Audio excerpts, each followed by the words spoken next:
Weeds can make or break your entire season on a small market farm. You can waste hours of time hand pulling weeds if you don't have the right strategies in place. So by the end of this video, I'm going to go over the 5 main methods we use on my farm to eliminate weeds and stay profitable. I'm Zach Buckle, and I'm a year-round veggie farmer in Cody, Wyoming. And right now, our farm averages about $4,000 a week of sales during the summer and $1,000 a week through the winter, all on just a half an acre of land. And if you haven't already, you should totally hit that subscribe button over here, because I post new videos every week about how you can start a veggie farm business in your backyard and sell the produce to make an income. So the first method I'm going to talk about is grid spacing. Now, technically, this is not an actual weed control system, but there's a lot of benefits to planting in grid spacing, in my opinion, in terms of the plants growing evenly and how easy it is for a brand new employee to plant perfectly spaced plants. But the number one reason we plant in grid spacing on my farm is so I can easily get in between the plants and hoe the soil where brand new tiny weed seeds are germinating. And I don't have to think about where my hoe is going to accidentally kill the good plants. And I can fit any different sized hoe in between the 3 different types of grid spacings we use on the farm, which are 7.5 inch, 10 inch, and 15 inch grid spacing. And you're looking at a 15-inch grid spacing here.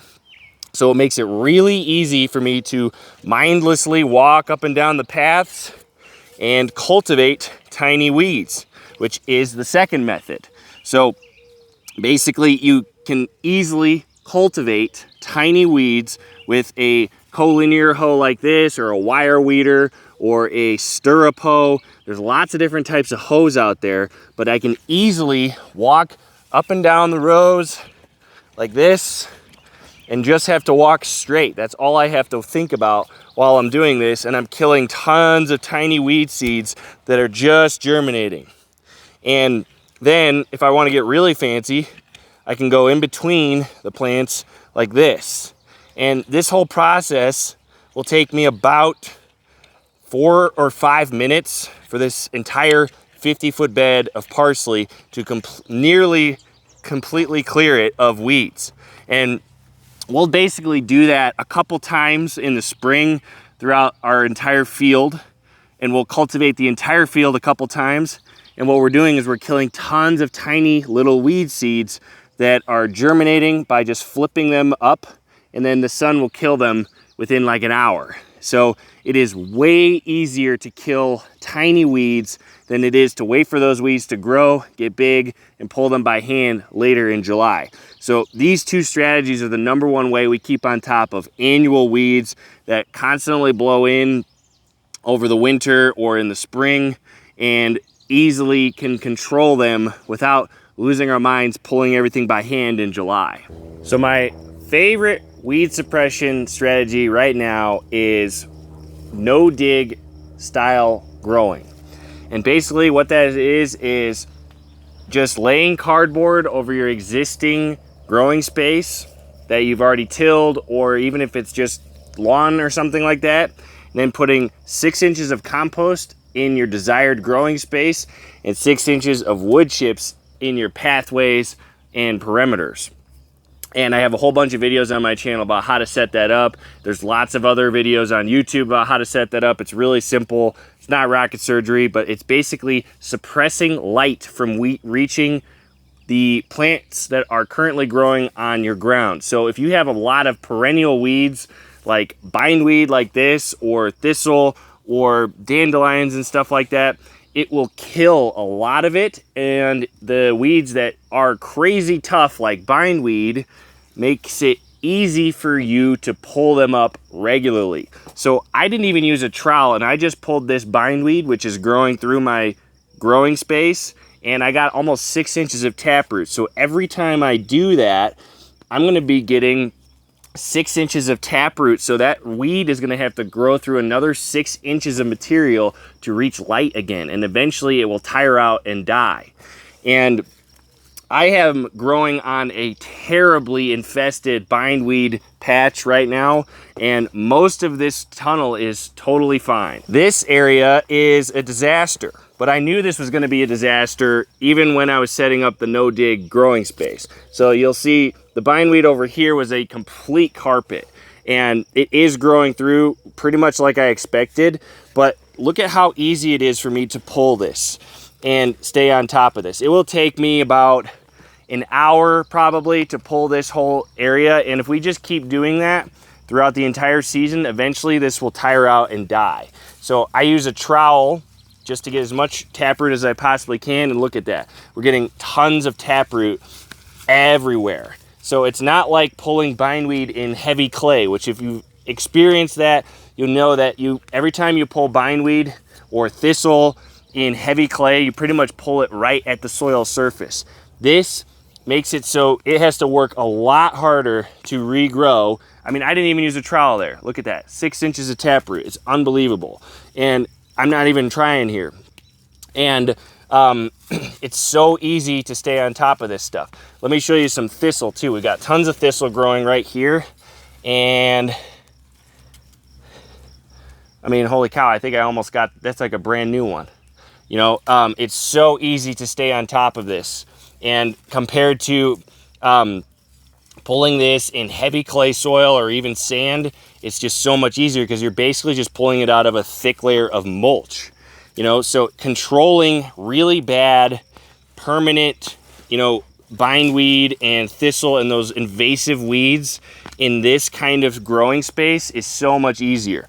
And you'll notice my entire farm is not set up like this yet because it is pretty labor intensive to set it up, but we're slowly in the transition period of turning my entire 100 bed farm into this style of growing, where we're growing in deep compost, because there's a lot of problems I'm having with growing in heavy clay.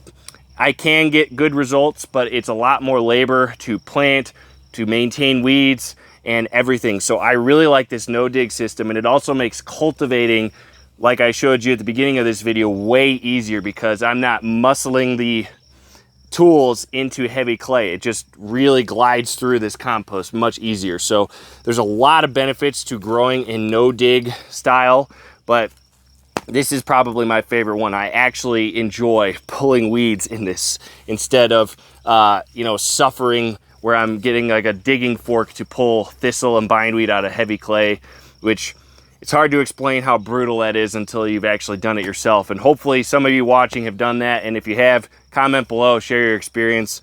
So, you know, other people know I'm not crazy, but it is brutal to pull bindweed and thistle in heavy clay. And this will pretty much kill most grass. Grass will grow through it a little bit, but that's a lot easier to kill than bindweed and thistle. And dandelions and stuff, I've never seen that really grow through. So like, it's pretty much the only thing that is growing through this now is just the bindweed and thistle, which is manageable now. Whereas last year, or basically 3 months ago, this would have been completely not possible to grow anything in these two tunnels because the bindweed and thistle is so bad. So this is just an incredible system for growing.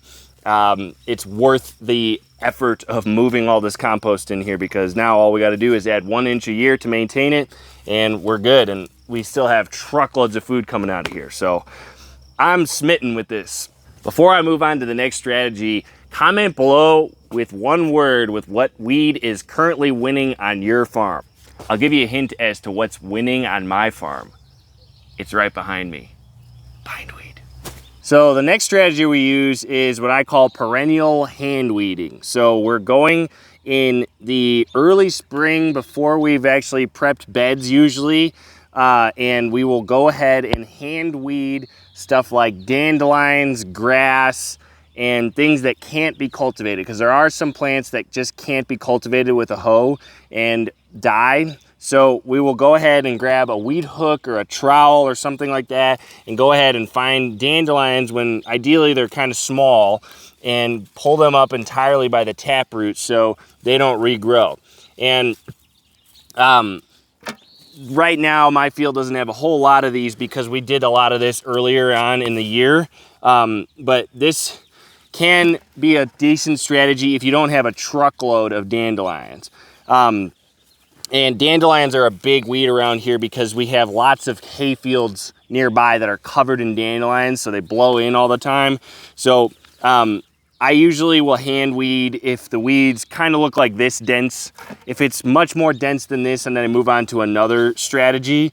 But dandelions and stuff like that are pretty important to get rid of because you can't kill these with a hoe. They have to be pulled by hand. So we will do this earlier in the spring to make it easy to cultivate later on, and just pull them up, put them in a bucket, and then get rid of them. And it saves us a lot of labor down the road. So we don't want to be doing this in July when it's super hot. We want to be doing this in like March or April when they first start showing up. And dandelions will start growing really early in my season at least. And we'll just pull them as small as we possibly can, and then we will be much more closer to a clean slate once the growing season actually starts.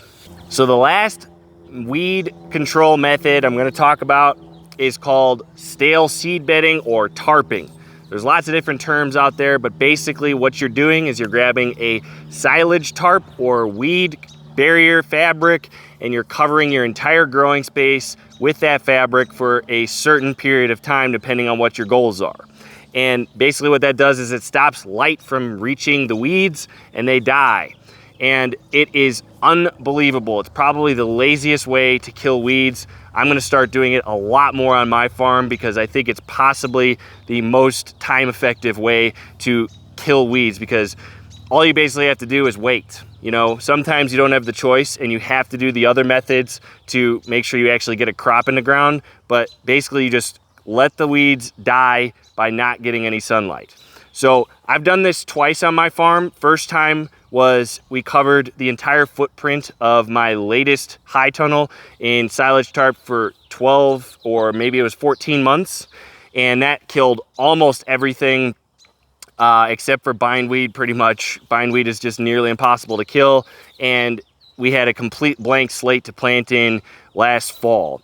Then I recently just tried it again on these two sections you see behind me where we were absolutely covered in tiny dandelions that had just blown in from last season and germinated. So they were very young dandelions, but it was so much that there's no way we were gonna do this with just hand pulling with a weed hook. So I tried mowing the space, irrigating it, and then I covered it with silage tarp, which covered every bed that you see behind me for 3 weeks. And yesterday, we literally took this off, and this is what we have. Almost all of the dandelions are dead, except for the big ones that were well established. The taproots will grow back. Bindweed will grow back, but we killed probably 80% of the weeds that were growing here, which makes it so much more possible for us to actually grow crops in this space. There's a lot of bindweed and other bad weeds that are still gonna grow back here, but the bottom line is this allowed us a chance to grow crops in this ground this season, which is what I wanted. So I'm gonna start doing stale seed bedding a lot more on my farm, and I will just start covering this field probably in March. So we have a lot more time for the weeds to die, and then we will have a lot less of the previous year's weeds growing in this space. So we will have to do even less of the cultivating and hand weeding and all that other fun stuff that we had just talked about in this video, because the plastic will do the work for us. And so this can work to help germinate weed seeds too, because that black plastic is going to heat up in the sun and help warm the soil up underneath. They will germinate and then they won't be able to get any light, so they'll die right away. So it helps reduce your weed seed bank a lot. I am kind of kicking myself that I haven't been doing this since I started farming, because it's so much easier than pretty much every other weed control method I've talked about today, because all you're doing is laying a tarp out. And especially once you start paying employees, you know, $18 to $20 an hour, this is a game changer in terms of saving you money. So you don't want to be paying employees to do this for sure. So I'm going to start doing this as much as possible until we actually make the whole farm no dig. but it's a game changer for killing weeds without a lot of effort when you have the time. You know, sometimes you do have to just go ahead and grow in your space, and that's where the other weed control methods are going to be handy. But when you have time and you're planning far ahead, it's a really good way to control weeds. And I'm just still blown away by how good this looks right now, because it was a disaster a couple weeks ago. So by far the easiest way to kill weeds on this entire video. So everything I've gone over in this video is a fraction of what it takes to actually start and run a profitable farm. Eliminating weeds is one step, but one step doesn't pay your bills. Inside Backyard Farming 101, I go over the exact blueprint and strategy that I use to earn $85,000 in revenue on just 1/3 of an acre of land. We go over sales and marketing, plant propagation, farm layout, greenhouse growing, and basically everything you're gonna need to know from seed to sale to start a farm and make money from your land. And it's not just content. I actually work with you every week on support calls to actually help you apply this to your specific situation. So if you're serious about starting a profitable farm on your land, whether it's just your backyard or you've got 50 acres of land that you want to start turning a small portion into a business, book a free call with me at the link below. We'll dive deep into your goals and what your current challenges are and whether or not this is a good fit for you. Worst case scenario, I will give you some free resources to help you at whatever stage in the journey you're at. So if that sounds like your jam, book a call below and I'll see you on a call. And if you want to go deeper down the backyard farming rabbit hole, watch this video where I go over how my farm has earned over $30,000 in revenue before my growing season even started this year. So if that sounds cool, click that and I'll see you on the other side.